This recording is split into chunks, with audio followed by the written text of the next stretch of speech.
I mean, what a year. I look at my calendar and think that was really only a year we've packed a lot in there. We've packed bots and Russian influence and Facebook. I think we're now on the 5th iteration of their accounting for how many people may have been influenced. I should say almost certainly were influenced by all different kinds of content. I will start out my answer by saying I keep telling my students I'm going to fine them a quarter if they use the term fake news for a couple of reasons. One, in journalism, we should be about specifics, and we use that term to cover way too many things. So the president uses it as a label for a lot, well, oftentimes, almost always, what he doesn't like, coverage he doesn't like, and that's not, so the term has been co-opted there. But there's also, I think, a really important difference between misinformation and disinformation. So when someone gets it wrong, because a situation is emerging, or we're moving too quickly, that's different from a purposeful attempt which I would call disinformation, to strip citizens of their rights. We all have a right to govern ourselves. We all have a right that we hold the power, and you can't exercise that power responsibly if you don't have a solid set of information on which to base your decisions. So, mistakes happen. I am at the front of the line in talking about when journalism goes wrong and why it goes wrong, and speed and competition are two of the things I spend a lot of my time worrying about. But generally, the story of journalism in the United States is a good story to tell. There's a lot of powerful reporting that goes on that we can rely on for the things that matter to us. Everything from how we manage our money to our safety, our families, our communities. That's really important. It is important that today there were reporters from the Milwaukee Journal-Sentinel and Channel 3 trying really hard to get into a closed meeting to find out what was happening with the Foxconn deal. That's important. They're helping us make decisions as citizens, as taxpayers as well. So getting back to the fake news, if I strip it apart and think about misinformation and disinformation, I think there are times that journalists get things wrong.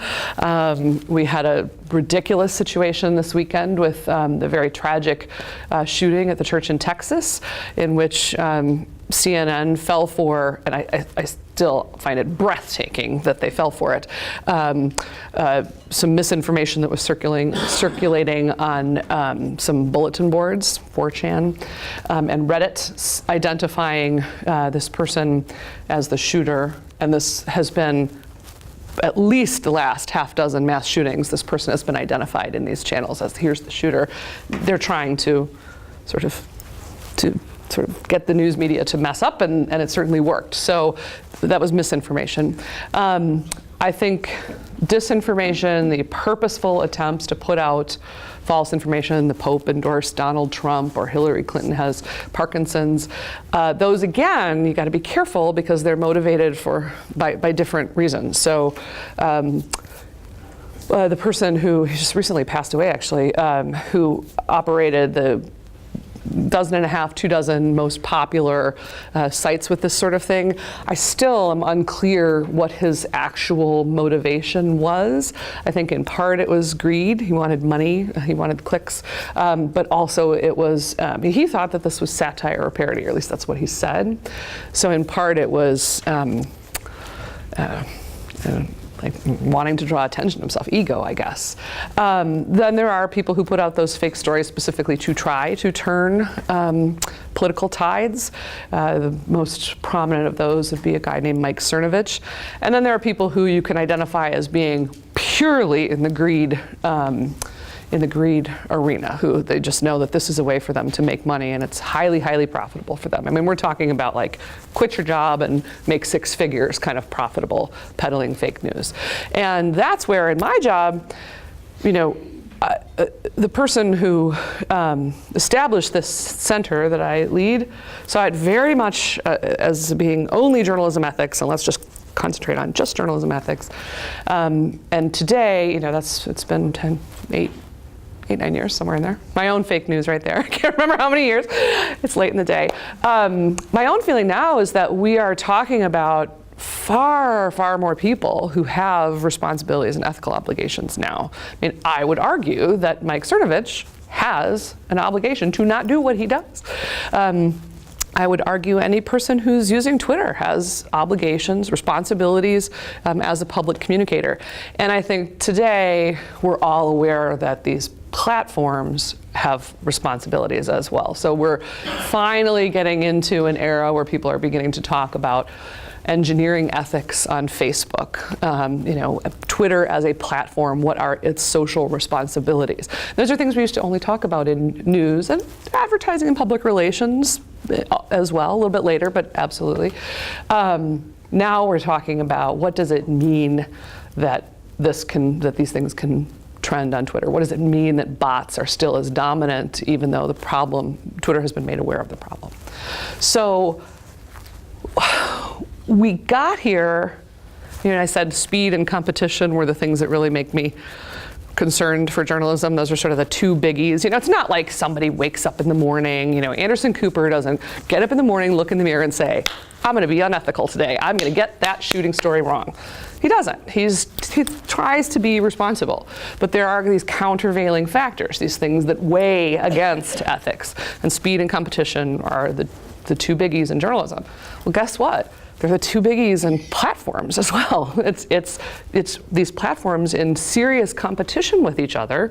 They're trying to make money. They're trying to win, and they're moving really, really quickly. So those same countervailing pressures, those same things that really make ethics difficult, are well beyond journalism. So. Okay. I'll turn it over to the audience. Does anyone have a question following up this? Why is CNN's ratings going so far south? Is that because of misinformation? In part.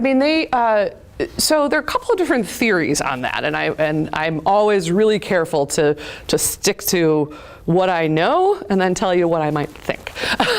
So what I know is that CNN's ratings and their ad revenues along with it did decline as Fox News in particular, but also MSNBC became more opinion driven.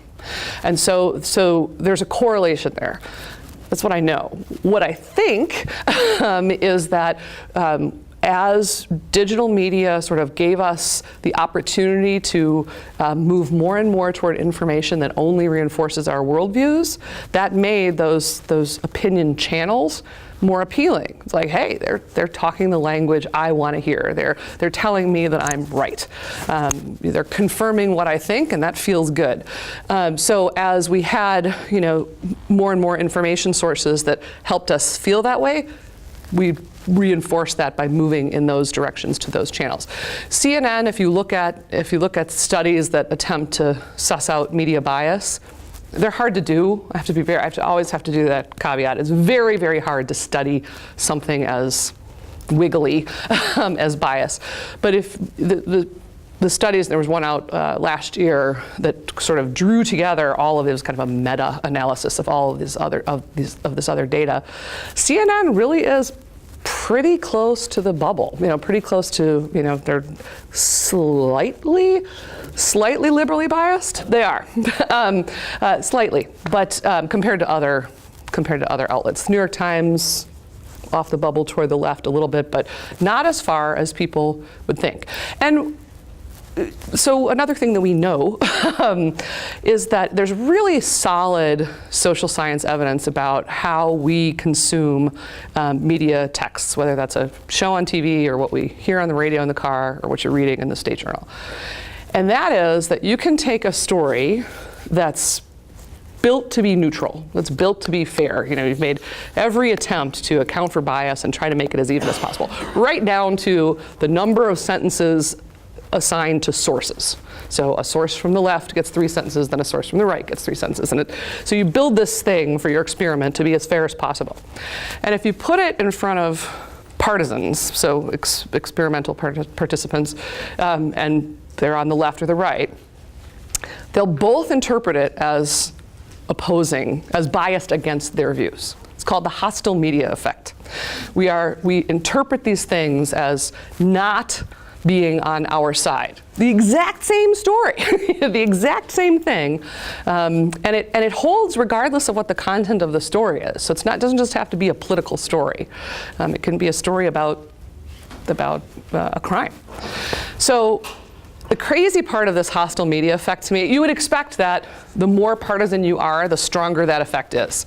So if I'm super conservative, I'm much more likely to think that it's biased against conservatives, which you'd expect, right? The more loyal I am to my liberal views, the more I'm going to feel that that's hostile to me.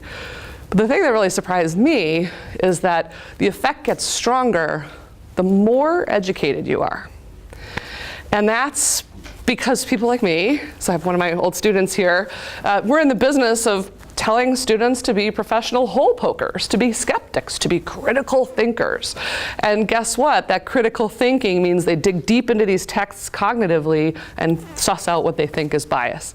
And I'll be honest, that part of the hostile media effect really troubles me, because I've long thought that education is, the ultimate good for having citizens be responsible and be in charge of to be in power, to use their power responsibly.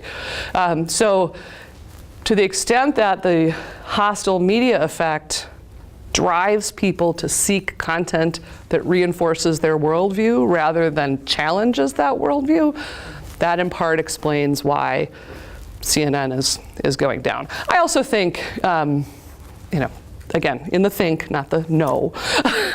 I also think they made some really lousy programming choices. They went, too far into entertainment. They shortened the average length of their stories. As they lost money, they had fewer reporters. They do much less cultural coverage than they used to do in the past. Like you used to be, 10, 15 years ago, you could turn on CNN and, see a story about the only high school girl who's a varsity football player. She's a kicker, right? She's in Georgia. And you see this great cultural story. Or things about, in Wisconsin, they might have covered declining water levels. They don't do that as much anymore. They've gone to this talking head, two sides fighting kind of format, which is very cheap to do and very easy to do, but I'm just not convinced that it's at all appealing to audiences. So I think there are a lot of factors involved, but certainly emerging digital media allowing us to become more polarized and get content that reinforces the pole that we're moving toward is a big problem for outlets that try to be on that bubble, that try to be neutral. Well, on that hostile, I want to follow up on that hostile Yeah. media effect. Yeah. I would say I'm very susceptible to this. I'm left of center on my politics and prefer MSNBC to Fox and some other options. So I'm wondering if there's been any study done. Because of my hostile media effect, or whatever you want to call it, believe that MSNBC is more objective and credible in the information they present to me. Whereas Fox is less credible and more outright misinformation. So I'm wondering if there's been any studies done by this on this sort of general subject, in particular these two, and Fox, of course, is very influential in the American public. If there's been any studies done to try and interpret which is more objective and closer to the center of the bubble, as you would. Yeah. So I was mentioning earlier this study out last year that was kind of a meta-analysis of all of these other content studies. And it sort of debunks the idea that the news media in general are liberally biased. So there are a couple of points here, and again, I hope I'm not rambling too much, because there's just a lot to cover here. So this study, this is the neutral bubble, and we're looking at, by neutral, we're looking at things like language. Hi, Tom. He was the chair of the board of the Ethics Center and a dear friend. Things like sources who are used, language choices, who comes first, what's the frame put on the story, and you find that the ABC, CBS, NBC, the networks are pretty close to exactly on the bubble. Like you can't suss out any known bias. The Daily Kos, which is a big left-wing, it's more than a blog, but it's a site that includes a number of different blogs. That's way over to the left, Breitbart way over to the right. Fox News comes in over here, MSNBC a little bit closer to the middle, but still skewed left. The New York Times a little bit left, Washington Post right on the bubble, CNN just off the bubble to the left. I should have brought a graphic. But overall, a lot of conservatives believe that the news media in general are liberally biased. And they're right that that newsrooms are liberally biased, so that people who work in newsrooms on average, are far more liberal than the population as a whole. But we really have not been able to document a link that influences news coverage. In fact, there have been some studies that argue that there's overcompensation bias, that if I am a liberal, I'll use myself as an example. So I was a police and courts reporter in my journalism life, but I'm strongly, strongly opposed to the death penalty. And so there are some studies that say a person like me is so concerned about what she knows to be her own bias that she'll overcompensate and overrepresent the pro-death penalty view because she wants to make sure her bias isn't slipping in. Then there's also a strain of studies that looks at corporate ownership in news and how that tends to skew things toward the right, toward corporate interests. So a big, when GE owns NBC, NBC arguably is more favorable to sort of a corporate viewpoint. So there's a strain of studies there. I want to be careful because I'm not as knowledgeable about the literature. There are a couple of studies that look at is your hostile media bias stronger the more often you choose a worldview reinforcing outlet. So do you feel the hostile media effect more with other news when you're a big Fox News viewer, or do you feel it more, if you're a big MSNBC viewer in your case? But I don't know, I can't speak to that with authority. But I know there are studies out there that have looked at, the more we retreat into these echo chambers, because they make us feel like we're right about the issue, the more difficult it is for us to have dialogue with each other. And I would encourage you all, if you just Google, when you get home tonight or tomorrow, if you're too tired, Google for Pew, P-E-W, and then increasing partisanship. Pew put out some really disappointing research the week before last. It's an infographic from 1990 through now, and it's two bell curves, right, of the left and the right in the United States. So if you look at the center, like the greatest number on the left and the right. And in 1990, those bell curves, there's significant overlap in their center tails, right? So moderates on the left and moderates on the right, they overlapped on their issues, and so I should have a chalkboard, right? So the bell curves are like this, right? And here's the center, and they're like this. And they track it over time through a number of different studies, and we have done this, and then we accelerated. So imagine I think it's 90 to the first Obama election. We were never exactly together in the center, right? But we're not horribly far apart. And we moved further apart, and then with the Obama through Trump elections, there was an acceleration. And we are further, it is a stunning distance of those centers. So moderates on the left and moderates on the right are further apart than they have been since we started tracking it. And that makes deliberation really, really difficult. And there's no question in my mind that our media environment is contributing to this. There are other things that I think are contributing. Yeah. I'm a retired journalism educator, so I'm sure. Oh, really? Where? Here at Northern Illinois University. Oh, really? So One of my dear friends Sure. graduated from journalism there. Okay, we need to get coffee.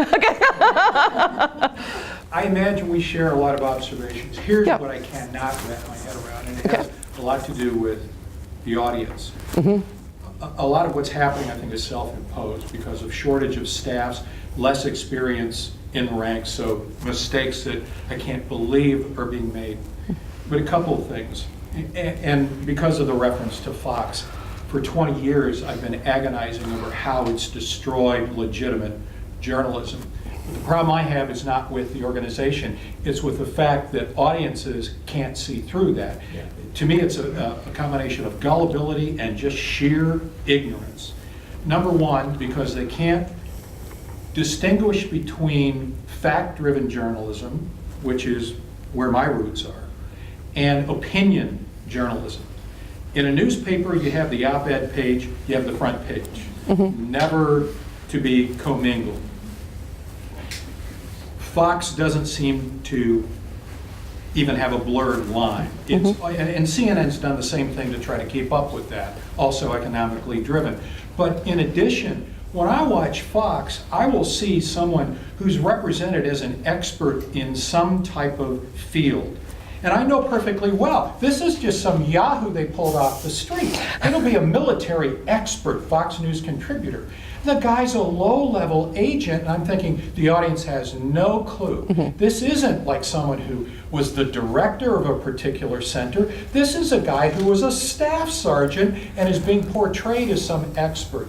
And I think my wife has been worried that it's not going to be a Nerf brick that I want to That'd be a real brick. and I don't understand why audiences are that blind to what seems to me to be obvious. Well, let me give you let me share an anecdote from my family that may help, but maybe not help. Help's the wrong word. So for a lot of people who watch Fox News, I think, the explanation for that is not gullibility, but a feeling that you've been screwed for a really long time. Let me take my mother. God rest her soul. She's floating on a cloud somewhere right now saying, don't you be biased against Fox News. For my mother, Fox News was the answer to a prayer. She was a lifelong conservative. She felt that the news media, including the one I worked for, more liberally, but she was the picture of the hostile media effect. And when I told her about the hostile media effect when I was in graduate school, I was like, Mom, look, this is you. And she was furious with me. Just, what? No, I'm right, they are biased. This is not some effect. When Fox News came along, well, in part right-wing radio, so with deregulation and the end of the fairness doctrine and the rise of right-wing radio, it was for a lot of people, I mean, I don't know if it's the vast majority or anything like that, but for many people, it was, finally, there's something that's representing the world as I see it. So my mom thought that Fox News was fair and balanced. Finally, there was something that would do this. And Fox, you got to be careful not to just look at the Sean Hannity kind of programming. I mean, look at their afternoon programming. Shepherds. You see Shep Smith. That's the one exception. But what's his name on Sunday mornings? See you again late in the day. What's that? Chris Wallace. Chris Wallace, yes, thank you. Sorry. So it's not just that one evening program that people are watching. They're watching a whole day. And so you might say that Tucker Carlson had on some low-level military hack. And my mom and my dad as well was a big Fox. No, look at this thing that I watched in the afternoon. So Fox News was very into early coverage of the Veterans Home scandal here at Toma. Very early in that reporting, like on par with local reporting and way ahead of other national news outlets. And so you can use that again, another big social science term here, motivated reasoning. We're very, very good at finding things that reinforce what we think is right. So, you know, my father, to his dying day, God love you too, Dad, to his dying day, you say something about Fox being biased, he would say, they broke that Toma story. Nobody cared for the veterans here. I'm a veteran. That was important. It's horrible. Look at how bad the Democrats are. Tammy Baldwin let this happen. You know, they really felt that this is an outlet that was finally doing what they needed to have done. So, you know, I guess I wouldn't put the gullible label on it, but you're reasoning your way towards something that makes you feel cognitively balanced, like what I think is right. And I think that's a really powerful effect for a lot of people. And we had our ethics conference last year, in March. We had a social scientist from the University of Minnesota, and she was talking about how bad journalists are at recognizing their own, or accounting for their own biases. And she said, you know, journalists are people too. All people engage in motivated reasoning and have this hostile media effect going on in their minds. And journalists are the same. If they don't acknowledge that, then that's when bias can slip into their work. But I agree with you that Fox News and right-wing radio have had a huge impact. Yeah, how about over here? You had mentioned the platforms of social media. Yeah. With the recent congressional hearings where they were being asked, what are you doing about this? And I found it interesting, Facebook, Twitter, and Google were basically, I think, together said, we're not media. We're not a media platform. We're a communications platform. And so they're taking that angle on maybe why they should not be regulated in the future or why they kind of wash their hands of it. So in terms of ethical journalism from a social media standpoint, like, I guess, one, are they correct? But two, like, does there need to be a different category that maybe they need to be slotted under, some kind of hybrid that whatever happened or is perceived to have happened, however you want to look at it, doesn't happen in the future? So a couple of things here. First of all, the dance that they're doing right now is a dance that's all about law, and it's not about ethics. They're trying to stem what a lot of people think is going to be a tide of regulation. That Facebook would now be subjected to the same political advertising rules that the television networks and local TV are subjected to. So they're really focused on law right now. Internally, certainly at Google and Facebook, and Twitter, I think, has been a little bit head in the sand, but they have some other problems. They've got some declining user problems. You want to look at, if you look at who is overrepresented on Twitter, it's politicians and journalists. That's not a good thing. But I do know, Zuckerberg was late. But he, I think, has had a change of heart about their responsibilities. He, I think, honestly believes that they are not a media company, but has come to think that, has come to see that they have responsibilities as a platform, that they are not and will not ever be a media company. They don't produce their own content, for instance, but a platform can have obligations as well. I think they'll continue to fight hard against regulations, but they're already doing they're doing a whole bunch of different things related to hoaxes and conspiracy theories. And now, for instance, they've engineered something that they've employed an international network of fact checkers, that if a subset of the audience, they won't say how many, but if a number of users flag a story as fake news, a hoax or conspiracy theory, in the same way that you've been able to flag obscene content in Facebook. Now it goes out to this network of fact checkers, and if 3 fact checkers confirm that indeed the story is false, then you can't share it on Facebook without first acknowledging that you are sharing a false story. So you go to share, and a thing pops up that says this international network of fact checkers has ruled that this story is false. Are you sure you want to share it? Now you still can click the button. They believe that the control should be with the user. You still can share it, but you first have to acknowledge it. I just was talking with someone from Facebook about 10 days ago who said that their initial testing is showing that people are rejecting the fact checkers' rulings. So they're taking that, they are applying the hostile media concept to the fact checkers. The fact checkers are hostile to me, to my view. So I think that Google really has been concerned about it. In part with Google, I think it's because they don't like people gaming their algorithm. They like being in control of their algorithms. So they were earlier in the 2016 presidential election in the US. They were earlier in trying to deal with getting rid of those hoax stories from the early results, from the page one results in search. Facebook came around after the election. Twitter, but one quick anecdote. We're never going to be done in an hour. One quick anecdote to just kind of give you an idea of how the ground has shifted. In 2000, you'll remember with the contested Bush-Gore election, it all came down to Florida, and these networks called Florida for Gore early without enough. They didn't have the right representation, a good sampling of precincts, and they were not accounting for absentee balloting correctly.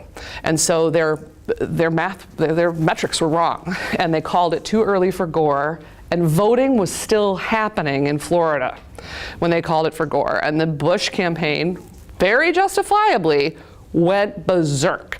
And so you might remember, there's this great clip of Tom Brokaw saying, with deepest apologies, we are moving Florida back into the undecided column. And then ultimately Bush takes Florida, well, depending on how you feel about the hanging Chad. But when that happened, it was cataclysmic in media circles. People lost jobs, and the top, presidents and CEOs of all of the networks and cable networks trotted up to Congress. There were hearings. This was just, what were we going to do about it? This was awful. It was swift and severe.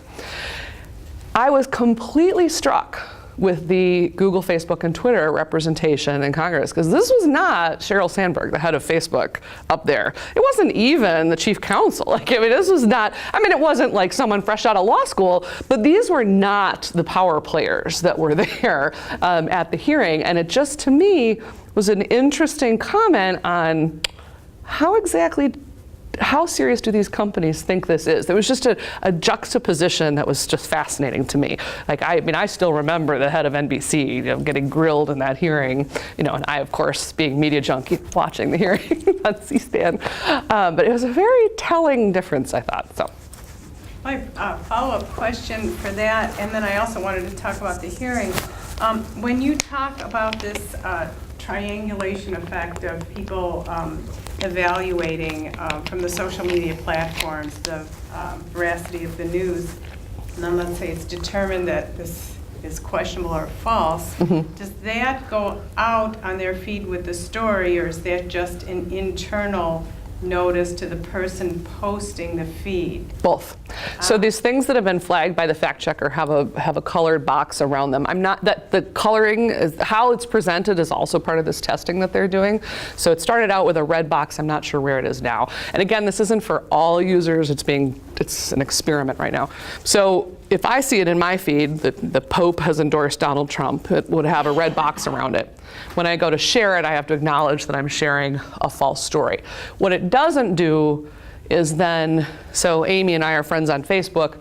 When I share it, it shows up in her feed as having the red box around it and that I shared it, but it doesn't say that I shared it despite the fact that I chose to share a story that I knew to be false.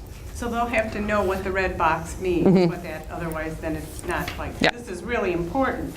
Yeah. This could really be false. Right, and the other thing that it doesn't do, so Facebook's algorithm is super complex, but at its base, what it's trying to do is serve you things in your newsfeed, so post from an old student or from a friend of yours, news from a news outlet, that its very complicated algorithm predicts do a few things.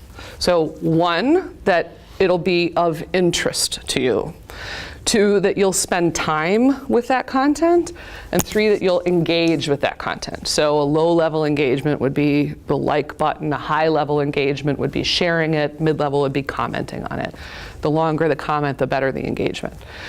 And the big criticism of Facebook, and I think it's a valid criticism, is that it's allowing you to have your strong hostile media effect and to favor outlets like MSNBC, because guess what? If they serve you something from even CBS News, you're going to be less likely to engage with it. So you're going to share it more if you agree with it more. You're going to comment on it more if you agree with it more. So those things are coming to you more on Facebook than CBS because you're going to like them.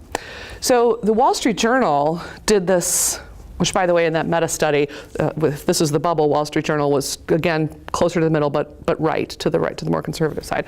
The Wall Street Journal did this really interesting test during the campaign where they had a left-leaning Facebook feed and a right-leaning Facebook feed. So the users were set up to be identical.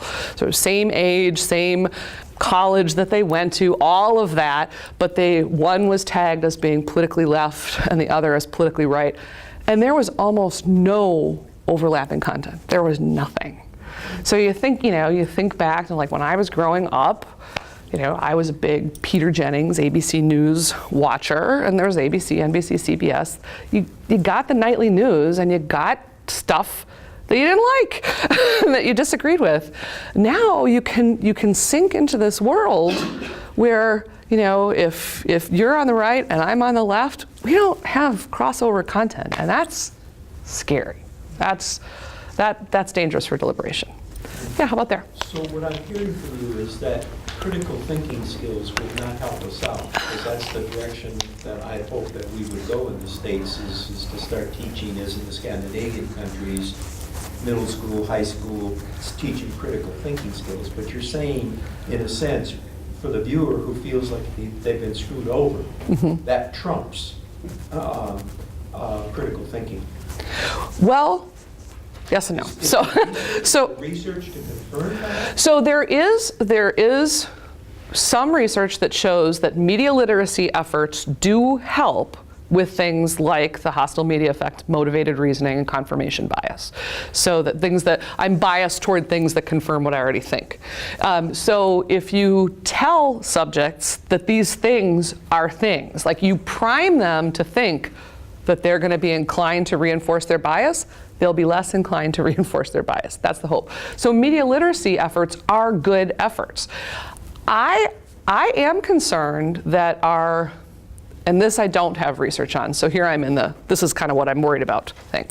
I am concerned that our obsession with STEM in K through 12, so moving towards science, technology, engineering, and math, may be coming more at the expense of civics, and that's a problem. That does concern me. That's not to say I don't think that STEM is important. Of course it's important. But we have to be careful to have an education system that focuses on citizens, not just on workers.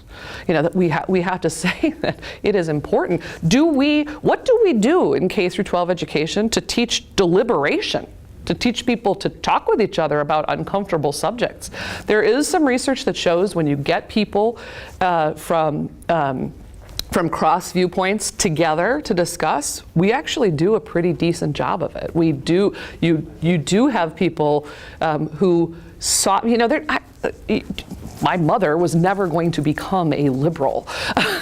But if you put my mother, who was very pro-death penalty, and 3 people of her same viewpoint in a room with 3 people of the opposing viewpoint, she might actually soften on the question of whether there's, say, racial bias in death penalty sentencing. So you can have people become more nuanced through deliberation.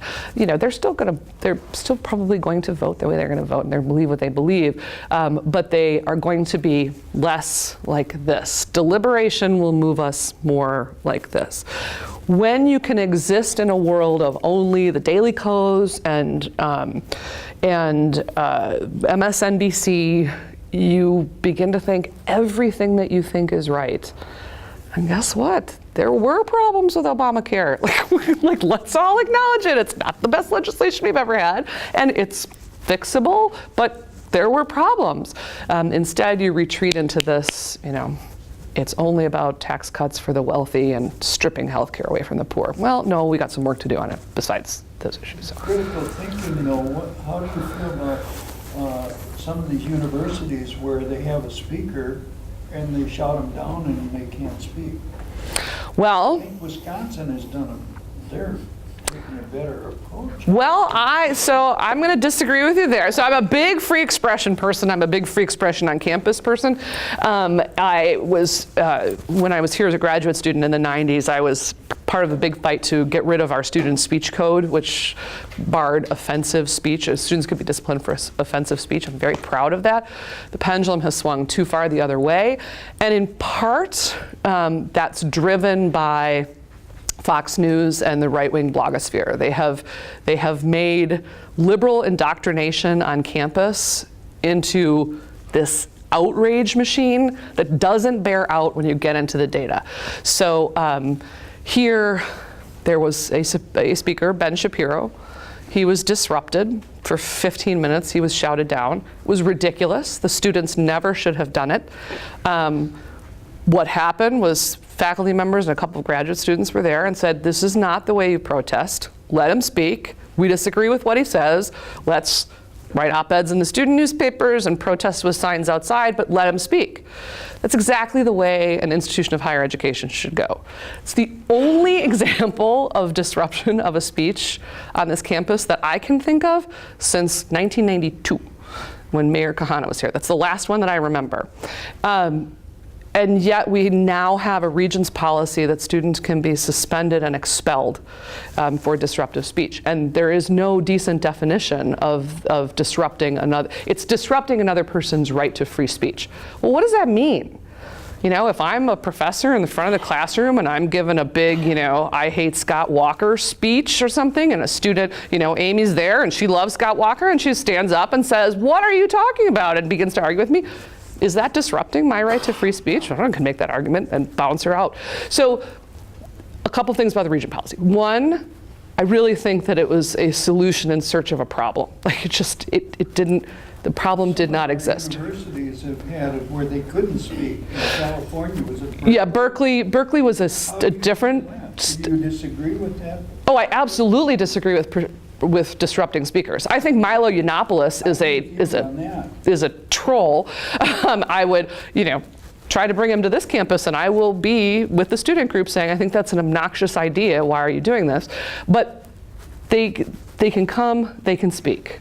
You know, Nazi Richard Spencer can go to Florida and he can speak. You know, we have the First Amendment. I believe in free expression, and students should know that the minute you start silencing speech on one side of the political spectrum, just give it an administration or two to spin out, and it's going to be used as a weapon against you. It's going to be blowing right back at you.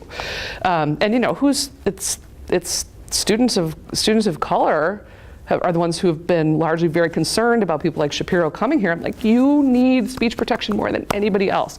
So I truly believe that we should not be disrupting speakers. But I also think this has been blown out into an argument that campuses are these liberal indoctrination centers, and there just isn't data that bears that out. In fact, UW just 2 weeks ago released a big survey on climate on campus. So how different kinds of students feel, do they feel welcome, do they feel respected? And it was on different demographics and psychographics, but So, where students of color do feel less respected on this campus than white students do. But they also brilliantly looked at political ideology. And so if you listen to Fox News covering the Ben Shapiro speech disruption here, you would believe that liberal faculty at UW-Madison are suppressing the hell out of conservative students, and conservative students feel awful about it. This data shows the exact opposite. Conservative students feel more respected on campus. They feel that they can share their ideology. It's a total success story. It's like 85% of conservative respondents to, I think it was 78% of liberal respondents, said that they feel ideologically that they're respected on campus and that they have a voice. Well, so again, the situation here is that you should have people like me sharing with students that it is wrong to disrupt other speakers, no matter how much you vehemently disagree with them. The answer to what they're saying is to drown them out with better speech, not to shut them up. The Regents policy, I think, goes too far. I also think it's really dangerously vague. Where's that study promulgated? Would you just leave it to The climate survey? Yeah. If you search Google UW-Madison climate survey, it'll be the first thing. And there are a whole bunch of different, lots of different media coverage of it. Don't know if the State Journal did that ideology portion, but the Cap Times definitely did. But I think it's chancellor.wisc.edu. You can get to it as well from Becky Blank's main site. You can get to it as well. But if you just Google UW climate survey, you'll get right to it. Michigan did a similar one, but they weren't smart enough to ask about ideology. How about over here? I'd like to turn the conversation a bit to the agenda setting. Oh, yeah. When I watch the news, my first question is, why is this news? The media influences what I think about, and it influences the political agenda. But I don't see us giving much attention to that element. And I'm in part curious how you deal with this element in your classes, but just as some built-in biases that I see. The extraordinary gets more coverage over the ordinary. If I live in a town that hasn't had a murder in 100 years, that's not news. The day it has 2 murders, it's big news. War gets much more coverage over peace, and the instruments for creating peace get very little coverage. So conflict far more than peace.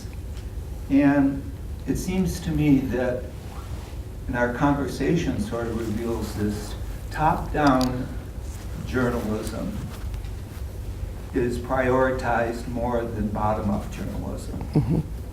And so I just see a lot of built-in biases. And I'm wondering how you deal with that in teaching future journalists, and what your experience is related to being at the centers of decision-making regarding what makes news. That was a brilliant question. And I can go on for a whole hour just about, do you mind if we go past 7? Is that okay? Or do we only have the room till then? No, that's Okay. fine. How about like 7:15? Okay, okay. Well, I'll stay and talk to anybody. We can go to the parking lot if you want. But let me, so that you asked this brilliant question. Advertised as being till 8 o'clock, so. Oh, it Oh. shouldn't have been advertised till 8. Okay, well, we'll keep going then. Thank you for the correction. But I'll stay, I'll talk about this all night long. Okay, so agenda setting, this is great, this is another social science, the social science concept, is that the news media don't tell you what to think, they tell you what to think about. So they're conversation limiters. And we have less of that now because as digital media have emerged, they have broadened the spectrum, and you can see the agenda challenged and driven by other players. You identified the word conflict, and I've talked about my mom and dad, now I'm going to talk about my daughter. My daughter was a 13-year-old media critic. She's 14 now. In 2016, That girl, she has kind of a really odd affinity for CBS News, like maybe unhealthily interested in Charlie Rose. Like she gets mad when he goes on vacation. Charlie Rose, that's her man, and loves Norah O'Donnell, strong woman, and Gayle King's so funny. Anyway, she loves CBS News. She watches it every morning. And throughout the summer of 2016, that girl was like one of those little cartoon characters that gets steam coming out because she wanted to know why Donald Trump was the lead of the news every single morning. This was before spring into summer, so before he even had the nomination sewn up. And she would just get outraged. She'd just be so mad, like, again? And then, they'd do something at minute 18, and she'd say, Mom, that's the important thing. It was like, a drought in California. She'd be like, that's what should have been the first thing that they did. And out of the mouths of babes, right? That's agenda setting. Les Moonves, the president of CBS, has an infamous quote from that time in which he said, Donald Trump may be bad for America, but he's great for CBS. Ratings were through the roof. Donald Trump has driven broadcast ratings, local ratings appear to be doing the same thing, and consumption of others. So downloading of NPR podcasts, hits on the New York Times, subscriptions, up. They've all gone up with Trump. So he was great for CBS ratings, and that's why he was at the top of this agenda, in part. I would also say that Trump is a savant when it comes to playing the media, and he recognized exactly what you hit on in the second part of your question, which is that there are standard news values that kind of fit most, if you examine most news coverage, there are these standard news values in play. They're often taught in journalism textbooks. I tend to teach them pretty critically, to answer the third part of your question. But one of them is the concept of novelty. So something that's unusual is more interesting to audiences. And this isn't just a news director or an editor making this decision. The audience does actually factor into this. So the idea that there is one murder in your town after 50 years, that's new, it's something different, and people care about it. You wouldn't have people at the barber shop talking about the fact that there were no murders for 50 years. They don't tell the good story either. They tell oh my gosh, this is something different. And Trump recognized that.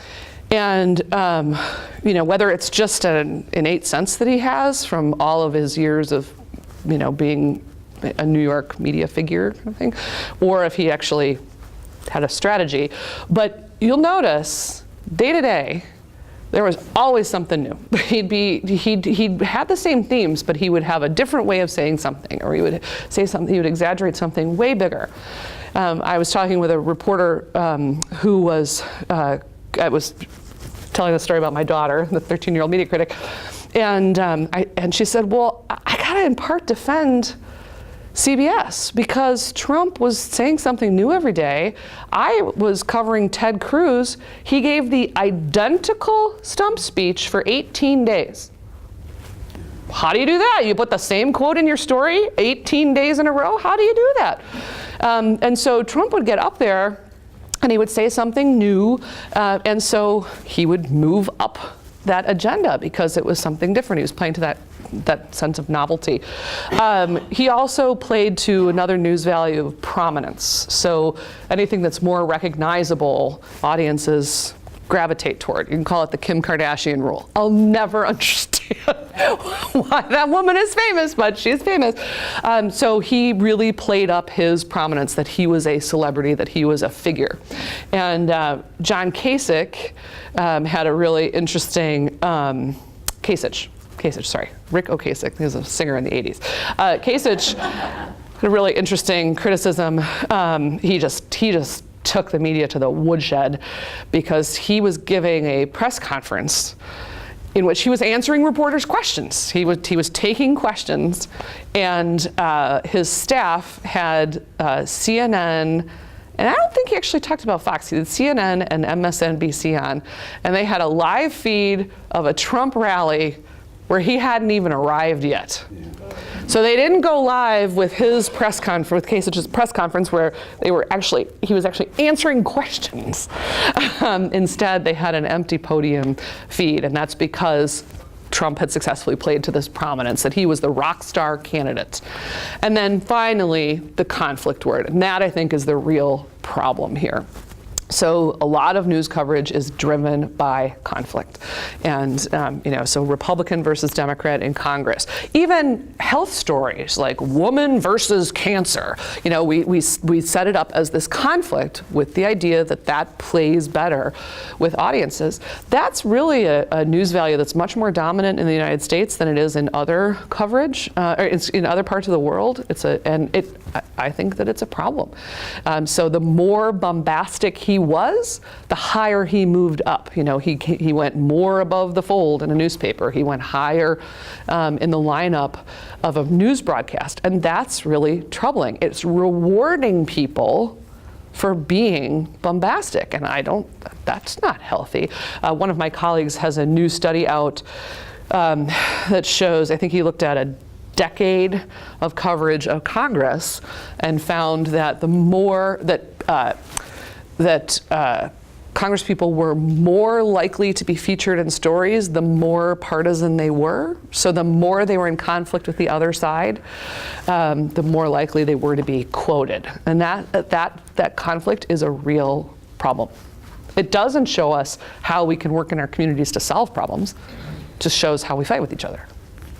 Well, dovetailing to that, what strategies do you recommend for the regular layperson who's trying to evaluate what they're getting through various media outlets in discerning truth? Are there certain sites you recommend, to kind of filter this through? So I do think it is important to work to counter your own desire to reinforce your worldview. I watch Fox News. I rotate so when you open your web browser, you can set the homepage to something, and I rotate what I set it to. So sometimes it's on Google News, sometimes it's on the New York Times, sometimes it's on foxnews.com, sometimes it's on Breitbart. I want to see what's happening out there in the world. You should challenge yourself. You're not always right. and problems are complex. So I think that is important. I think that you should question not just the content that you're consuming, but where you got it from. So I am more suspicious than ever of Facebook. I love it. I love seeing, my friends and their cute little kid pictures and all that. That's great. But that's really not what's driving my news consumption now. I'm a much more active consumer of news than I was 5 years ago. I think there's a good argument that social media have made us lazy as citizens. They've had a lot of effects, and there's some really great studies on social media. Social media as a performance space where we're not our real selves out there. But I had a boss who never posted any picture of her to Facebook without photoshopping it first. That's not who you are. So there's some really good studies out there. But the more active you can be in consuming, the better off you are. Really. And I have to say, if you're concerned about journalism being bad, you should be paying to support journalism. I did a thing right after the election at the Madison Senior Center, and I asked how many people actually subscribe to any medium in the state of Wisconsin, and it was depressing because I was like, you're their last hope demographic. It was rough, and I thought, no. The editor of the State Journal had a small coronary event just then, and he doesn't know why. But you should be. Oh, I'm sorry. I just slapped the mic on you. Sorry about that. You should be watching Channel 3. You should be going to their website and clicking on their stories. Well, actually, so that was his station. I should be fair. Channel 15, Channel 27 too. I'm a kind of CBS girl. You should subscribe to the State Journal or the Journal Sentinel. The Wisconsin Center for Investigative Journalism, I think, is a classic example of an entity that is a nonprofit journalism center that is trying to bust those agenda habits that we have. They're doing phenomenal environmental reporting and reporting on other social issues. Their stuff ends up in the State Journal and other outlets, Wisconsin Public Television. Give a few bucks to NPR. We support with our attention, but we also support with our money. And this is a time where particularly local news this is a big problem. I was a little bit more sanguine 10 years ago as things were going down. I was like, yeah, journalism isn't going to be as profitable as it once was. I mean, some of these companies had year-on-year profits that would like make an oil and gas man go, and those days are long gone. Now, just this week, the announcement of 2 more layoffs at the State Journal, so it's contracting even more. So people who care about the information environment should be thinking about supporting it. Now, if you don't like what the State Journal does, then don't subscribe to it. But if you don't subscribe to it, don't complain that it's getting thinner and that there aren't any reporters left there, because that's because we aren't paying for local journalism the way that we used to. And healthcare, I think, is a really good example of this. So at the national level, it's all been this political football. My sister runs a healthcare system, and she gets so angry about national news. She's not an angry person. She gets really frustrated at national news and how they're treating healthcare reform as this. It's just this political football that's going back and forth, and it's all about conflict and left versus right. And the more radical the voice, the more likely it is to be heard. Local news is where you see some really good reporting talking about the effects of these bills at the local level. So the healthcare reporter for the State Journal, for instance, is really, really smart reporting on rural healthcare, which I think there'd be the more we lose local journalism, the more we're going to be hurt, because you can't, I love Vox.com. It's a great explanatory journalism outlet. It's one of the entities that has come out of the digital revolution that I think it's Vox, V-O-X. I think, it's great. I rely on them all the time. It's very hard to understand what's going to happen in Wisconsin with the latest proposal, because we rejected the Medicare expansion, but that might mean we're out, we're not going to get money. That's what I turn to, WISC or the Wisconsin Center for Investigative Journalism or the Journal Sentinel to help me understand. Didn't Maine just come out though and say they think they made a mistake by expanding? What's that? The governor of Maine just...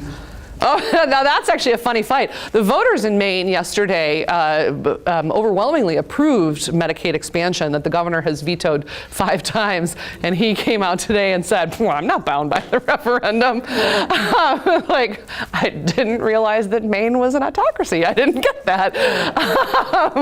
I missed that in my high school civics class. That's going to be a fight. It's unclear that he has anywhere near the power he has to stop that vote. But yeah, I mean, again, healthcare is a great issue to use as an example. I mean, if you are only reinforcing your left-leaning views, you think everything with Obamacare was great, and if you're only reinforcing your right-wing views, Obamacare is, it is the devil of legislation and it must go. And it is such a complex issue. I mean, go to a cocktail party and talk with someone who's trying to run a hospital, or a physician who wants to do primary care. I mean, it is such a complex issue. We cannot reduce it to that left versus right conflict. It just doesn't work, especially in a country with such diverse areas. I mean, healthcare in Wisconsin just ain't like healthcare in California. It's a very, look at Alaska. Anyway, so I think to the extent you can find and support outlets that are trying their level best not to engage in that conflict, and sometimes that's little stuff, like, the top-notch teacher award. I think that's really good journalism. That's good community service. Let citizens tell us about someone who's making a difference in kids' lives, and let's spend 2.5, 3 minutes celebrating that person. That's great. It's not investigative journalism, but still community service. The Buffalo News in New York just did this really, again, Google for this, this really cool thing. There was a police officer who drowned in a training exercise, and it took them quite some time to recover his body. And the Buffalo News took this picture. I'm getting chills even telling the story. They took a picture at night that in the city. I think using a drone actually is how they got up there. And a lot of the buildings that, you can do different colored lights on buildings. You can do red and green for Christmas or whatever. And they had lit things up in blue in tribute to this police officer. And so they took this picture and then they did coverage of the funeral. And they, so all these pictures of the procession and people mourning and just this huge turnout in tribute to this officer. And then they printed copies of this beautiful picture of the city bathed in blue, and then their coverage, they printed it, turned it around, and passed 80,000 copies of this out to people who had were on the route and who had attended this. I think it was 80,000. That might be fake news right there. That's the number that's in my head, but it might not be right. That's not to say the Buffalo News doesn't have a role investigating the police department, asking if there's police brutality, figuring out if they have some of these military-style things that they're using against citizens.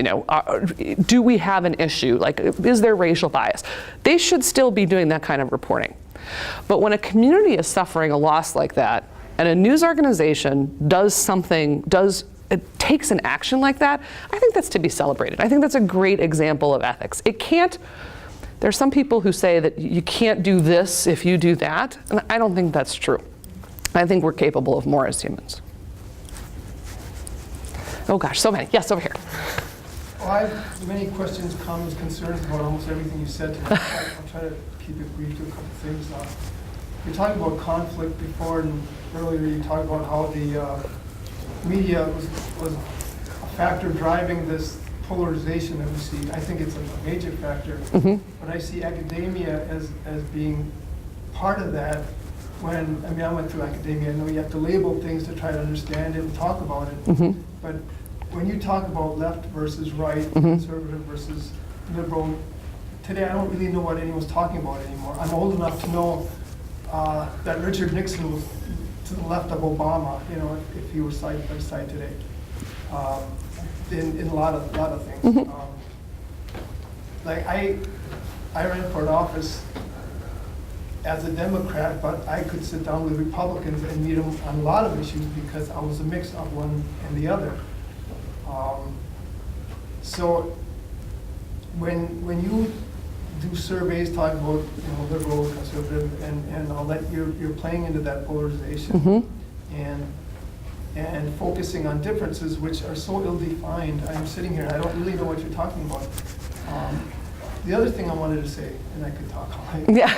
I'm going to ask you a question. Yeah. Before you had mentioned in the same breath hoaxes and conspiracy theories. Are you aware that conspiracy theory is a weaponized term that was introduced by the CIA in the 1960s? I didn't know that. Okay, this came out when they released documents not too long ago, but there's a document number, so it's well referenced. I didn't look up the document, but you can see how that term is used as a weapon now to marginalize. They introduced it in the 60s to marginalize anybody who was critical of the Warren Commission report on JFK's assassination.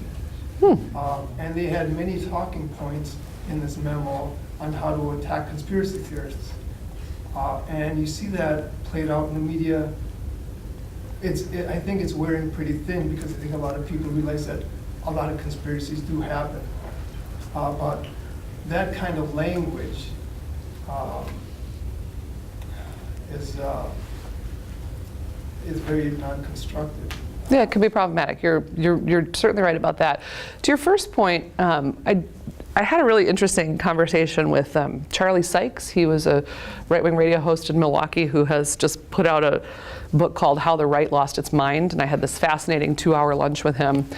And I was talking about that campus free expression study that I was doing, and I said, how would you describe Milo Yiannopoulos? So this is this guy, I'll call him a troll, but people call him conservative provocateur, right-wing firebrand.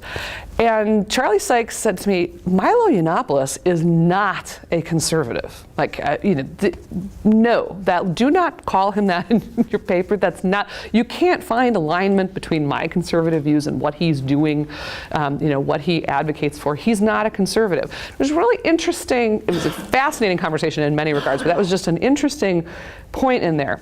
One thing that we do try to do in studies to account a little bit for the point that you're raising is that we ask not just are you conservative, are you liberal, but ask ideological questions that relate to economic issues and relate to social issues, because you'll find people who are, and it's not at all unusual, they call them publics, like you have different set ideology publics. So you have people who feel maybe very strongly socially liberal. So they would align with liberal viewpoints on things like abortion and capital punishment and marriage equality. But they're really fiscally conservative. So they're concerned about the debt, for instance.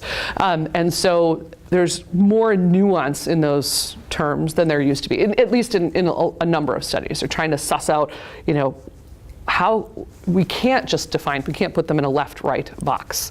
And you're right, journalism puts people in left-right boxes and tries to find the conflict between them. But like surveys that you talked about earlier, they would have to maybe elicit what they're talking about when they use the term liberal or conservative. Otherwise, it's hard to interpret what that means. Yep. Sorry. Make is that when you characterize something as one thing or another, it also allows you to easily mischaracterize something. And I see that so pervasive right now in mainstream media, things being mischaracterized because they've got a label attached to them with a connotation to it, and there's no clear definition for that label, and it allows you to use it to mischaracterize. Yeah. Classic example. Jeff Glor, a CBS News reporter, who I admire his work, but if I had a Nerf brick or a real brick, it would have gone through the TV on Monday morning because he said, the third sentence in his report on the Texas church shooting was, there's no indication now that this is terrorism.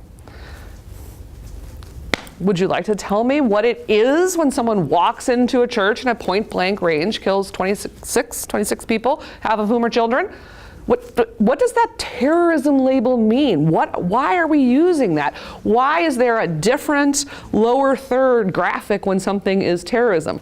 By the way, Jeff Glor, do you want to tell me how many people died last year in terrorist incidents on U.S. soil versus just other gun violence issues? So I agree with you that it is very fraught to use labels and use that as a shorthand, and terrorism is a really classic example. You mentioned Charlie Sykes. Yes. One of the things that's of interest to me is he's a conservative and appears on MSNBC regularly. Now, yeah. So there's a lot of people who are on MSNBC. It seems like they go from afternoon show to an evening show to some other show, which leads me to conclude that maybe these people are on a salary with the network. Because I'm curious about how they get compensated. A few years ago, John Nichols gave a talk at a aging group, and he has been on PBS and other stations along the line. And at that time, he maintained that people like him who are on these shows do so without any compensation. I can't believe that's true today. It just looks to me like... Well, that's almost certainly true today on PBS. who will be rotated through these shows and are constants in that network. Yeah, so to the extent that he's talking about PBS, still true, absolutely true. If I'm on PBS tomorrow night, they don't pay you to do that appearance. Sykes and MSNBC, probably more likely that he has some kind of contract. I didn't talk with him about that, but I would assumptions are a bad thing, but I would guess that he has some sort of standing contract with them. That would be my guess. often you'll see them using different labels. So a person will be labeled as an expert versus labeled as a correspondent or a consultant or a national security advisor to CBS, and that generally means that those people have some kind of contract with them. What about MSNBC contributor? That's the term that's used quite a bit. It could be. I mean, usually when people are on there with that kind of regularity, and he's on there, at least once a week. Oh, I don't Yeah. know. You have to watch all hours to know how many times you have to Yeah. cycles. Yeah. But you should go on Twitter and ask him. He'll answer. he's really quite interactive and quite engaged. And I haven't read that book yet. Another book I would recommend. It's a colleague of mine in who's in the political science department here, graduate of my school of journalism. I had her as a student. She wrote a book called The Politics of Resentment. It focuses specifically on Wisconsin. She did this massive ethnography in rural Wisconsin. And it's a really interesting book about kind of the death of deliberation and sinking into these little echo chambers. There's a lot of depth. It's a fantastic book. Anybody read it in here? Yeah. Kathy Kramer with a C. And when was it written? It came out last year. It came out in 2016. She became kind of the media darling when Trump won Wisconsin. Everybody was like, "Why?" And she's like, "Here's why. It's right here in this book." It actually maybe came out in January. We're trying to get her for a speaker. Well, tell her I suggested her. She's all,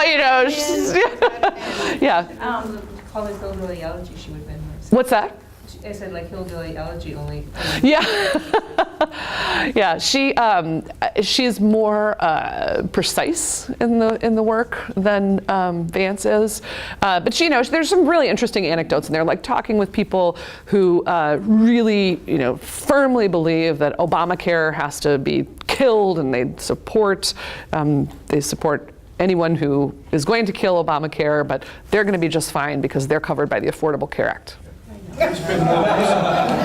Again, with the labels, right? We attach Obamacare to it, and anyway, so yeah, sorry. Yes, over here. Hi, I'm curious to know what's been happening in terms of journalism school enrollment, as this has all been happening over the past couple of years. Have we seen this split that you're describing? Is J school enrollment going up and down? Is the throughput changing? Are students staying in, or are they leaving?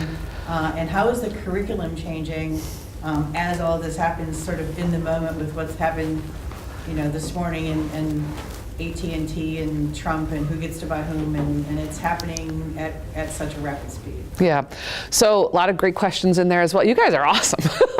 I'm gonna sweep out my undergrads and stick you in my classroom. Just kidding, don't tweet that. I love them, so a couple of things. One, journalism schools nationally have been reporting declining enrollment, but not this journalism school. We still have incredibly competitive enrollment. We haven't seen really any trending dip at all. We are not just journalism. We have strategic communication, advertising, public relations, marketing in our program as well, but we haven't seen it tilt away from the percentage that's journalism. It's smaller than Stratcom, but the percentage that's journalism hasn't gotten smaller.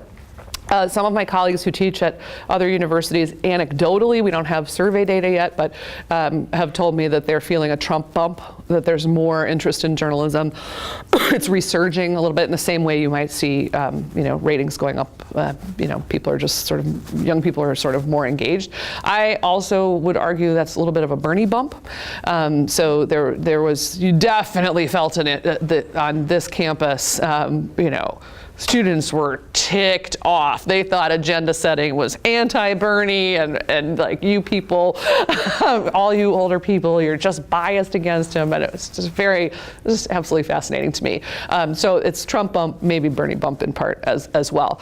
The curriculum here, I can be really braggy about this because I wasn't on the faculty when they adopted it. So they were light years ahead of other schools, of sort of big name journalism programs in the mid-1990s. And this was driven by anybody who says that academic research doesn't matter, all you should focus on is teaching. Don't buy that, but here's a great example of how the two are so intertwined. a number of my colleagues were pioneers in internet research, and in the mid-90s said, whoa, things are going to change. Like this is going to be upsetting media industries. We don't know how. This was before Google was even invented. They were saying this is going to change things. And so they started to work on a new curriculum, and they adopted it in spring of '99, and I was brought in later that year, and then we launched it in fall of 2000. And it upended the way journalism had been taught, and people were like predicting our death. It was like this. I remember talking to a chair at Indiana University who was like, are you out of your mind? That curriculum is a suicide pact. And I was like, I kind of like our chances. And then 5 years later, who are we talking to but Indiana University, who's trying to upend their curriculum. So, it was absolutely risky. But what we did was we wiped out journalism education. Almost everywhere has always been very siloed. There were the print people and the broadcast people and the advertising people and the public relations people. And sometimes the magazine people had their own little separate spot, and sometimes the radio people were separated from the TV people, and they each had their own little silo. And this curriculum here at UW-Madison just wiped that all away. Said that fundamentally what now we call it digital is going to do. Back then we said the internet or the information superhighway. Remember that one? What it's going to do is mush everything together. So you won't really have advertising and public relations. Everything's going to have to be integrated. And we called it convergence. And our bet was not only was this going to happen within journalism and strategic communication, but there would be a space in between those two. And so when you take the first class in our major, which Amy suffered through with me, people who just want to be, in 2000, if you wanted to be a print reporter, you had to take that class. And yeah, you did some journalism in text, but you also had to do audio and you had to do video. And guess what? You had to learn about advertising, and you had to understand persuasion and public relations, with the idea that a couple of ideas. One, when you're 20 years old, you think you know what you want to do with the rest of your life. And by the time you're 30, that's changed. So let's give you an education that helps you be adaptable. Second, these technologies are going to change. So we're never going to be married to a specific kind of platform. You should know a lot about different things. So I have a friend who is an expert in using drones in journalism, which is one of my research areas, and he's at the University of Nebraska, and he just laughs when people ask him, well, how should you, or what would a drone journalism class look like? And he's like, why would you ever have a drone journalism class? A drone is a tool to use in another journalism class. And I'd say the same thing. Like, I never taught newspaper. I taught journalism. So we've been successful here. The budget at UW-Madison is challenging. We've certainly had our battles, but overall, the major has been very successful, and it attracts a lot of students. And not to just come through us and go out into Tom's newsroom, right? I mean, it's people who do the kind of space in between. I love them. I think they're really interesting. They're novel. They're entrepreneurial. So you've got someone who's working for the marketing department at the Smithsonian National Zoo, but she's using her reporting skills to blog on disappearing frog species in the rainforest. Like, that's a cool career. That didn't exist when I rode my dinosaur to the Madison campus. It was like, you do this, and you start at a small community newspaper, and then you work your way up to a small metro daily, then you work your way up to a bigger metro daily. Now they can spin off and do these other interesting things. And I think, I'm a big believer in what we teach. I think to think critically and to be able to write and speak effectively, hell yeah, where can't you use that? So we have people going to law and people going to medicine. I think I always say that journalism school is the jewel in the crown of UW-Madison. Like, it is the rock solid gold standard. Absolutely. But I do, there are declining enrollments, like I said, in some other journalism schools, but nothing that makes me frantic. Now, you have to be really good at talking to parents about this, because parents are the ones who say, you know, they come for a visit, the daughter's a senior in high school, she's on the school newspaper, she wants to major in journalism, and dad is standing behind her like, like she's never going to make any money. There are no jobs. And I like to tell that story about that little frog blogger that, you know, no, maybe she's not going to work at the State Journal. That is a much smaller staff than it used to be. But she's going to have a set of skills that can carry her. And then I say, not only am I a graduate of the journalism school, but my son is about to graduate from the journalism school. That's how confident I am. This is a good education, and he's not going to be living in my basement. That should be the tagline. I want to make sure that everyone who wanted to ask a question got heard. So is there anyone here who wanted to ask a question who didn't get a chance to ask a question? Okay. I just wanted you to talk actually a little bit about medical journalism. Oh, yeah. We talk about healthcare globally, but like specifically something that's kind of near and dear to my heart as a nurse and also as a healthcare ethics person. Oh, you should come to our healthcare ethics. We have a panel. Oh, darn it, I should have brought flyers. November 29th, the last Wednesday in November, right at the week after Thanksgiving, down at the Overture Center. Be there, be square. When somebody does research, scientific medical research, I think you know where I'm going with this. You know, it'll be a 20-page paper in the medical journal about, you know, statistical significance and about the limitations of the study, blah, blah, blah. But then it goes to the more general media and it's suddenly a breakthrough. And then as a nurse, when I'm taking care of a patient and they're asking me for this, you know, stem cell transplant or telling me that they have their child's cord blood banked and how can we use that? And I have to really just sort of burst their bubble. What's the responsibility of the media? Because I know you want to report an exciting story. I want my patients to be well-informed healthcare consumers and to be able to make appropriate decisions and know about these things. They don't want to read that dry journal either, but I don't want them to come in thinking that we have this amazing technology that I don't actually have to offer. So what's the responsibility of the media to appropriately present medical information and scientific information? They have an absolute responsibility to appropriately report on that. I'm going to point to a couple of different strands here, which is this is very medium specific. Our problem is television.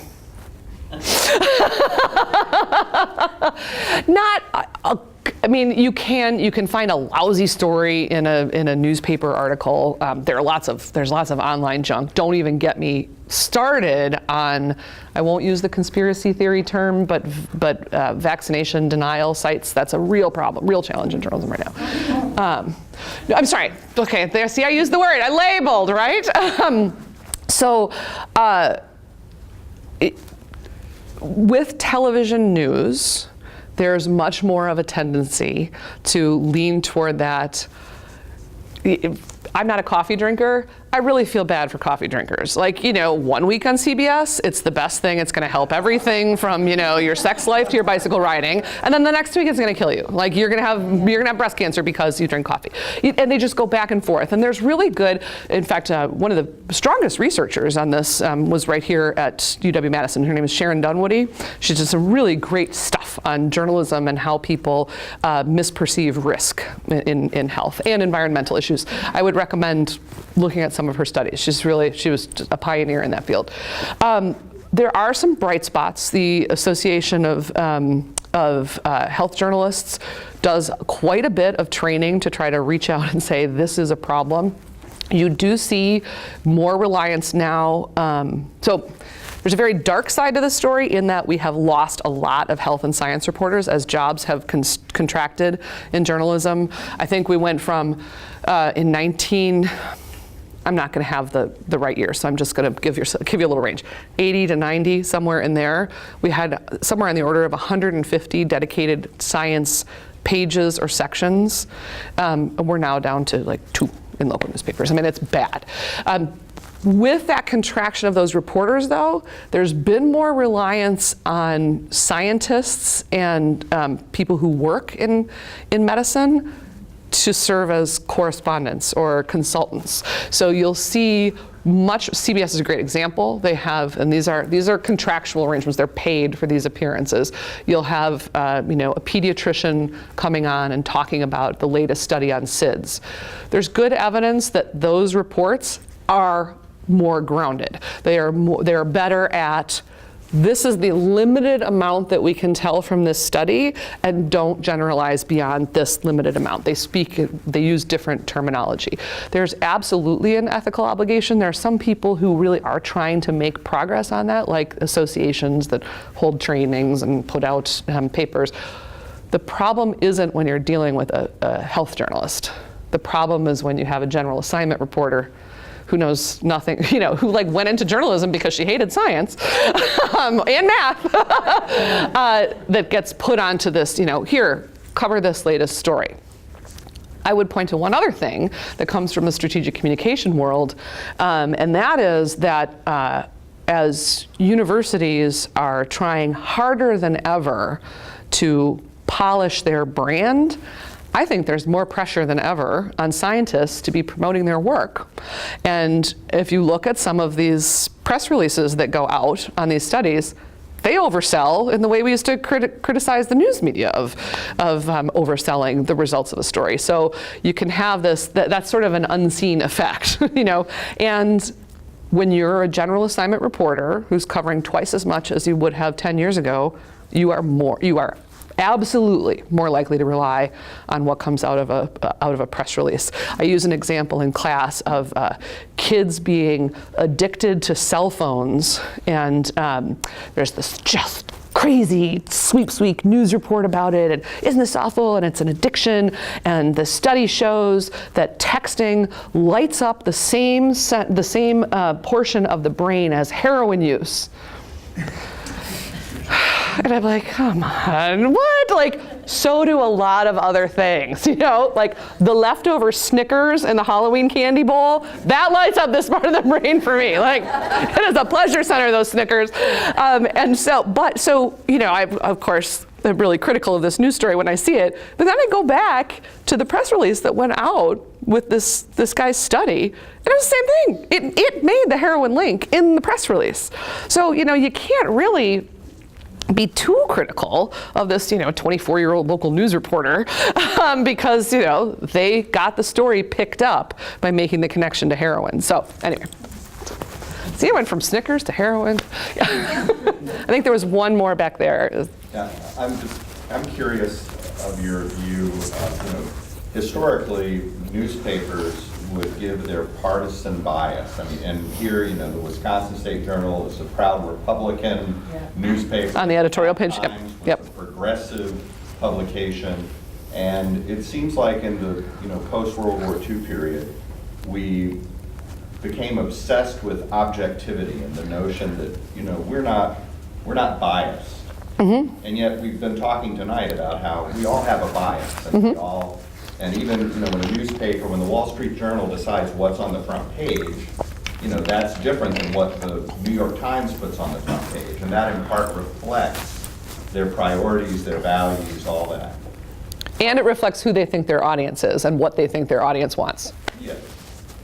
I'm just curious, that focus on objectivity in your view as an academic in the journalism school, is that a part of the problem that we try to pretend that there is this,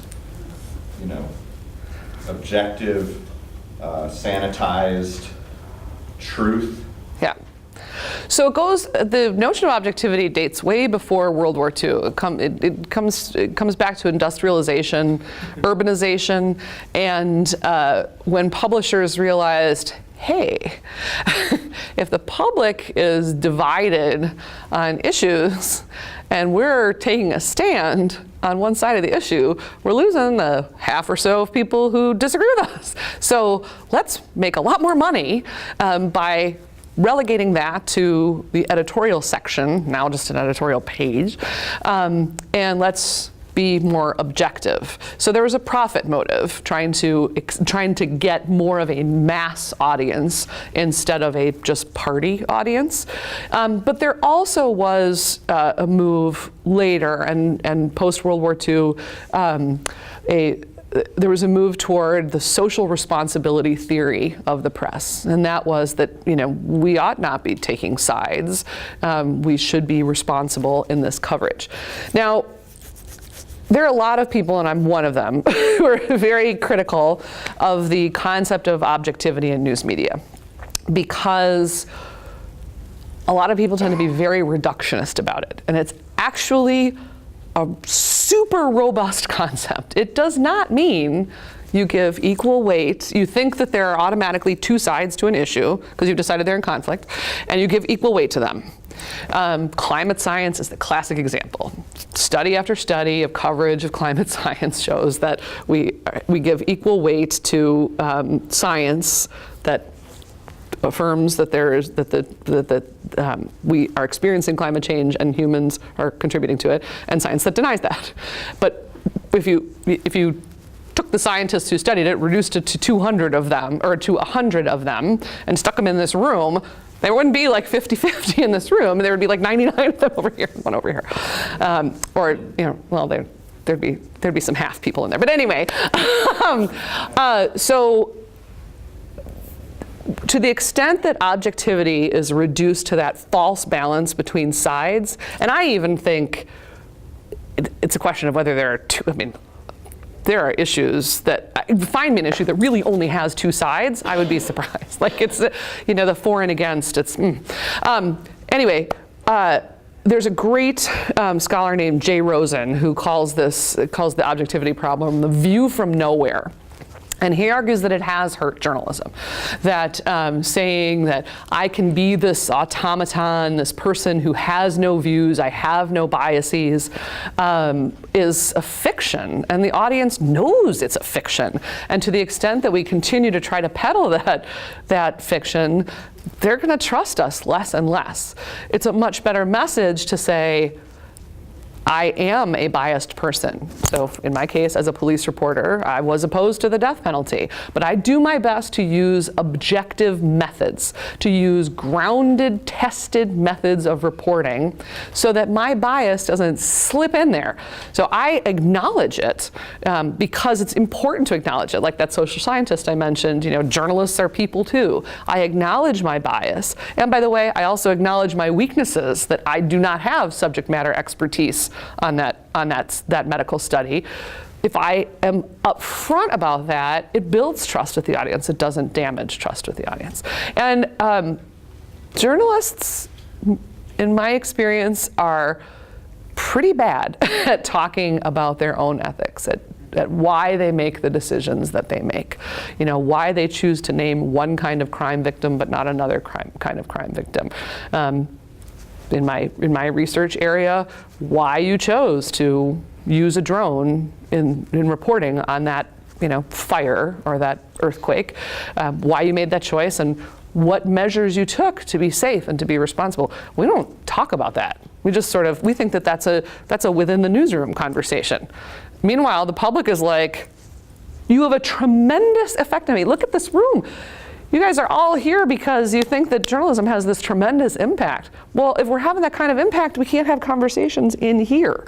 We have to have them out here, you know? The editor of the State Journal should be at a forum like this, answering questions, hearing what you think he's doing wrong. So, but we don't do that much. That's one thing that my center tries to, not my center, our center, it's all about me. It's one thing that we try to do, to say, you know, for journalism to have value in a community, it has to have a relationship with that community. And like, you know, stories like the top-notch teacher, they help, but so does being out in the community and having conversations and talking about, you know, what went wrong, why it went wrong, why you made the choices that you made, being more honest about that. I'm confused now. You used the term drone. Mm-hmm. You mean those things that fly around? Yep. Something else. Nope, a drone. So the things that fly around, they have cameras on them, and Channel 3 has one now. It's called, what's it called? Sky. Sky 3, yes, they do say when and why they used it. They're good little, yeah. He was on the ethics board. He better be good. So it has a camera on it, and you can use it for taking still pictures and video, but you can also use them for other things. So you can use them you can put sensors on them to sense pollution. If there's a nuclear disaster, you can fly a drone over the site and do radiation sensing and then be a check on government. Is the government being honest with people about, in fact, that's how I got interested in this, was with the Fukushima nuclear disaster in Japan, when the public had zero trust that they were being told accurate things by the government. And I thought, wow, how could a journalist get there? Like, ooh, a drone, that would be interesting. Kind of what got me interested in it. So yeah, they're highly, highly regulated in the United States, including in journalism, but they're coming into more use. I wouldn't be at all surprised to see. So the State Journal doesn't have one itself, but people who work there own them. So State Journal and Channel 3 already, but I would be surprised if a year from now every outlet in the city had one. So, but that means big things, like when you have a home explosion on the southwest side of Madison, how do the journalists work with police in using that? So it's a fascinating area. Yeah. A little while ago, you talked about climate change attitude, like 99%. Yeah, now again, I just pulled that out of the air. Let's be. But some people, a good cadre of people would call the jury is still out. Mm-hmm. Clearly, that's not true. I mean, if you believe people who are experts, who are actually at the cutting edge of doing the research, the jury's not out. Mm-hmm.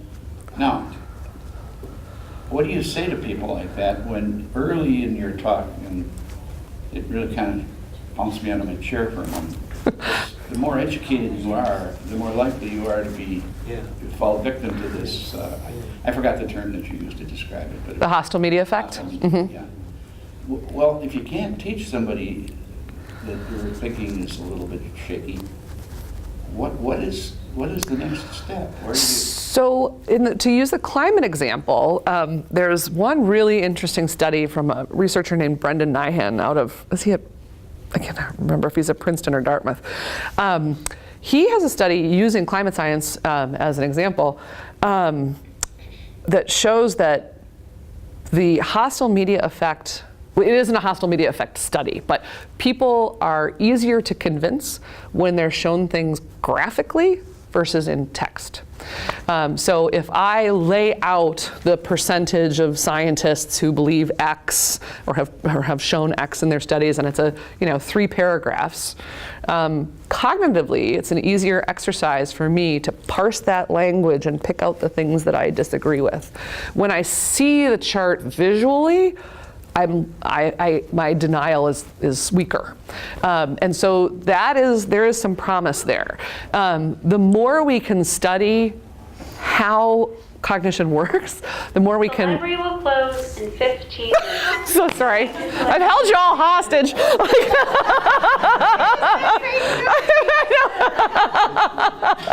Yeah, that's going to be on Mike Cernovich's site tomorrow. Journalism professor holds Monona citizens hostage. So I think that it's very important for the fields of sociology and political science and mass communication to continue to try to understand so we have demonstrated time and again the hostile media effect. We haven't done a lot of what treatments can we use and do they work to counteract that. One area where we are doing that is in health communication. There's some really interesting research, including I have a brand new colleague who does stuff with MRIs. Interesting research on our rejection of health, acceptance or rejection of health messages. So, I'm overweight. Why does it not work for me to, the CDC puts out all these messages and my own doctor tells me I need to exercise more and eat better, get more greens. Why am I resistant to that? So health communication may help us understand some of that cognitive processing as well. And then that can leap over into, if you're more accepting of a health message that's framed in this particular way, does that then can that cross over to financial issues? Will we be more accepting of the idea that you got to save money or you're going to be in trouble in retirement? Does it move over into political issues or helping to understand other, other social problems? Can we move your views on poverty, for instance, or issues of race? All sorts of things. So I do think research is very important in helping us not only understand why things work the way they work, but whether other approaches can help us make progress. Okay, great. I think we can go 2 more hours. Thank you so much. I really appreciate it. You guys are awesome.